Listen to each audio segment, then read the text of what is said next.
Well, all right. I thought this could be an interesting video. Chris Jones, he got the big deal with the Chiefs. It was kind of the big question of were they going to keep him? They did lose L'Jarius Sneed, but Chris Jones is kind of the, I feel like there's the top three players for the Kansas City Chiefs since Tyreek Hill left of Jones, Kelsey, and then obviously Mahomes.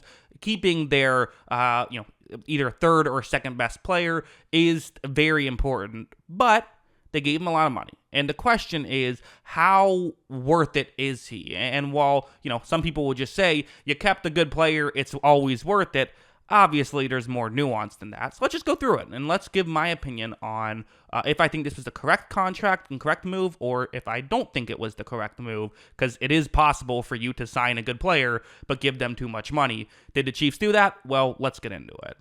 Real quick, I made this quick chart to kind of just explain how I view team building in general. So to me, there's three different types of contracts, and you should kind of use all three accordingly. You're going to have a team made up of a quarterback contract, and that's simply your starters. So for Mahomes, very good. $45 million a year for the best quarterback in football by a large margin is easily worth it.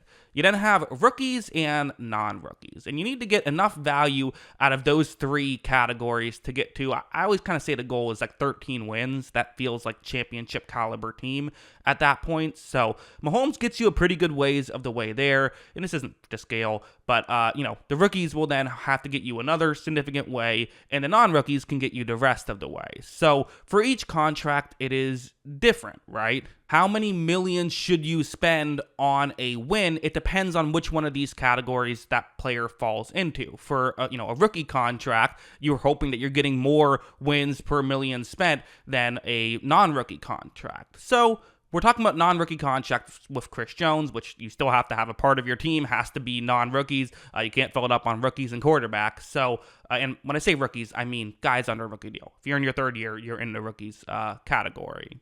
If we look at this chart right here, this is Pro Football Focus's data for WAR, which I think they're PFF War, which unfortunately isn't a widely available statistic, but they do make it available for free agents. It's a really good kind of metric to use as how many wins do you typically do you add to your team? It's an interesting question. And you see for someone like Chris Jones, in 2022, he added 0.7 wins to his team. That's a massive swing, and that's about as high as it's going to get as a defensive lineman. Hasn't done that every year, but has still had really good seasons. Meanwhile, for his contract stuff, which I'm probably just going to have to throw this over my face so you can see all of it, but you see getting paid a lot of money, right? Only $7.3 million against the cap this upcoming season, but it goes up to $34 million next year, $41 million the following year, down to $34 million the next year, and then back up to $41 million in 2028.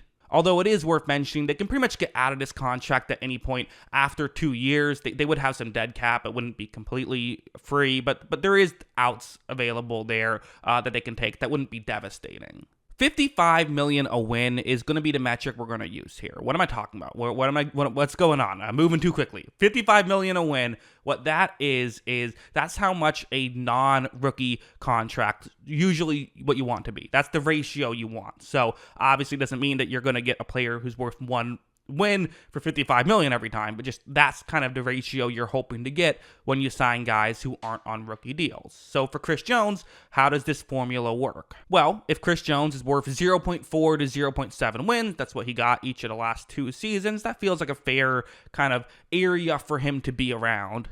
Well, then Chris Jones is worth 22 to 38.5 million. So again, to reiterate, his contract itself, he's worth getting around $31 million a year total through the 5 seasons. And maybe it won't be for every year. You could get out of the contract at a certain point, but still, it's going to be that ratio, that kind of average. I guess technically, if they cut him to last year, the average would go down. But we'll just use that average.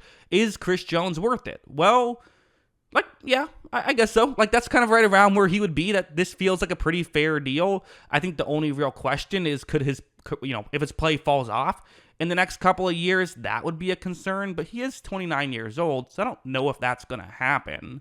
I think the only way you would really criticize a move like this is if it's, comparing to some of the other moves the Chiefs have made. The Chiefs moving off of Tyreek Hill, moving off of L'Jarius Sneed. Why is Chris Jones the one guy to stay? For me, I do wonder, like, would it have made more sense to keep Tyreek Hill and trade Chris Jones instead? Listen, they won back-to-back Super Bowls after trading Tyreek Hill, so it's hard to argue with their results, I suppose. But it's still, I don't just think results-oriented. And maybe it's probably not what I would have done. But again, I fully acknowledge that I would have done some stupid things if I was in charge of an NFL team. So that's not necessarily saying that it was incorrect. I have a hard time saying that you should not sign Chris Jones. I guess the only other thing you could look at is, well, if you look at his value and it's kind of right around where you want it to be, and again, that's not fair value. I'm saying that's where you would want it to be as an NFL team, the $55 million a win. If you want to build like a 13, win team, that's where you would want it to be.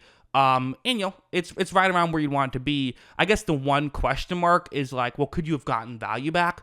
Like, would the Detroit Lions have traded you a first-round pick to also, to get Chris Jones? So now you're saving that money, but you're also getting a first-round pick and adding more value with that player who would be on a much better contract. This is, of course, what they did with Tyreek Hill, right? They got 5 draft picks. They were able to have an amazing draft in part because of those draft picks, and also in part because of the other draft picks that they hit on.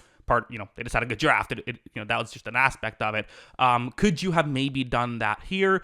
Again, maybe, but it doesn't always work out that way, right? Like, L'Jarius Sneed is someone who on paper you think you would get a first-round pick for, but no one was willing to give up that much for him, so they had to settle for the highest bid, which was just a relatively high third-round pick, and I believe they got another pick or there was a pick swap as well involved there in a late round. So, that's just kind of the issue. Again, I think you could sit here and maybe if you don't love some of the other moves, you don't have to love those other moves, but quite frankly, I have a really hard time criticizing keeping the best player at his position who still is 29 and after just a couple years is going to be on a contract you can move off of if you have to. I wonder if Jones is going to make it to the end of this contract. I do.